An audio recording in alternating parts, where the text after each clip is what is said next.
পিসি হলো রামকৃষ্ণ আর কয়লা ভাইপো হলো স্বামী বিবেকানন্দ। চোর ও ডাকাতের যুগলবন্দি এ ভাষাতেই নিশানা করলেন বিরোধী দলনেতা শুভেন্দু অধিকারী। তিনি দক্ষিণ চব্বিশ পরগনার একটি দলীয় কর্মসূচিতে অংশগ্রহণ করে সাংবাদিকদের কাছে পিসি ও ভাইপোকে কটাক্ষ করেন। এদিন বলেন, একটা 3.5 বছরের জেল খাটা আসামি পিসিকে রামকৃষ্ণ এবং কয়লা ভাইপোকে স্বামী বিবেকানন্দ বলে উল্লেখ করেছেন। আসলে এরা দুজন হলো চোর ও ডাকাতের যুগলবন্দি। শুভেন্দু অধিকারী পিসিকে নিশানা করে বলেন, উনি দাবি করেছেন তারাপীঠ বানিয়েছেন, ইসকন মন্দির বানিয়েছেন, অনুকূলচন্দ্র ঠাকুরকে জমি দিয়েছেন। এমনকি উনি দাবি করছেন 1947 সালে রবীন্দ্রনাথ ঠাকুর গান্ধীজিকে ফলের রস খাইয়েছেন।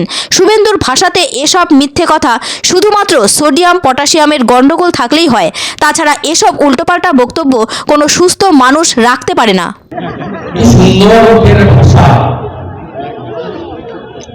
বলছেন অনুকূল ঠাকুরকে আমি জমি দিয়েছি। অনুকূল ঠাকুর দেহ রেখেছেন 1969 সালে, তিনি অনুকূল ঠাকুরকে জমি দিয়েছেন। 700 একর জমি ইসকন নিজেরা কিনেছে।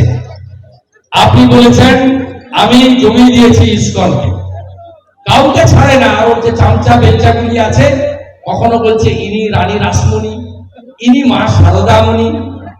আরেকটা তো 3.5 বছরের জেল খাটা মাল, চোর, নর্দমার কীট। সে তো বলে পিসি হলো রামকৃষ্ণ দেব আর কয়লা ভাইপো হলো স্বামী বিবেকানন্দ। যুগলবন্দি, ডাকাত আর চোরের যুগলবন্দি পিসি আর ভাই। কালীঘাট উনি বানিয়েছেন, তারাপীঠ উনি বানিয়েছেন, কপিলমুনি আশ্রম উনি বানিয়ে দিয়েছেন। কি আর করা যাবে? সোডিয়াম পটাশিয়ামের গন্ডগোল মুকুল রায় রয়েছে, উনারও ধরে গেছে। ব্যালেন্স নেই কথাবার্তা। 1500 কোটি ওজনের বাচ্চা জন্মগ্রহণ করে। পৃথিবীর মোট দেশের সংখ্যা 1177। 47 সালে রবীন্দ্রনাথ ঠাকুর বেলেঘাটাতে এসে গান্ধীজিকে ফলের রস খাইয়েছিলেন। রবি ঠাকুর 41-এ মারা গেছেন, 47 অব্দি বেঁচে ছিলেন।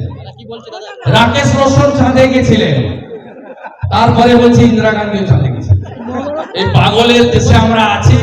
আমি যা করতে পেরেছি, জয়নগর, মগরাহাট, কুলতলি, বাসন্তী, গোসাবা, ক্যানিং, কাকদ্বীপ, রায়দিঘি, মন্দির বাজার, পাথর প্রতিমা, সাগর, বারুইপুর, সোনারপুর যেদিন করবে সেদিন হাওয়া হয়ে যাবে। এই বাবুরা যদি একটু জাগেন, সাহস নিয়ে লড়াই করেন, বাকিটা আমি করে দেবো। শাহজাহান ফেরার নয়, শাহজাহানকে পুলিশ দিয়ে দিয়েছে এবং মহামান্য উচ্চ আদালত কলকাতা তারা সিট বানিয়ে দিয়েছে। আমি আদালতের রায়কে সম্মান জানাই, কিন্তু যে সিটে পুলিশ আছে শাহজাহানকে কোনোদিন ধরতে পারবে না। সিআরপি বা সেন্ট্রাল ফোর্স ধরতে গেলে পুলিশ খবর দিয়ে দিবে। শাহজাহান কোথায় আছে আমরা জানি। সরবেরিয়া থেকে ধামাখালির মধ্যে বেরমেজুর 1 এবং 2 জিপির মধ্যে আছে। আমি জানি, পুলিশ জানে না। আপনি মেজর ঋত্বিক পালকে জেলে রাখতে পারেন, শাহজাহানকে ধরতে পারেন না। এটাই পশ্চিমবঙ্গ, শ্রী অরবিন্দের পশ্চিমবঙ্গ, রাসবিহারী বসুর পশ্চিমবঙ্গ, নেতাজি সুভাষচন্দ্র বসুর পশ্চিমবঙ্গ, শ্রী চৈতন্যদেবের পশ্চিমবঙ্গ, স্বামী প্রণবানন্দের পশ্চিমবঙ্গ, স্বামী বিবেকানন্দের পশ্চিমবঙ্গ।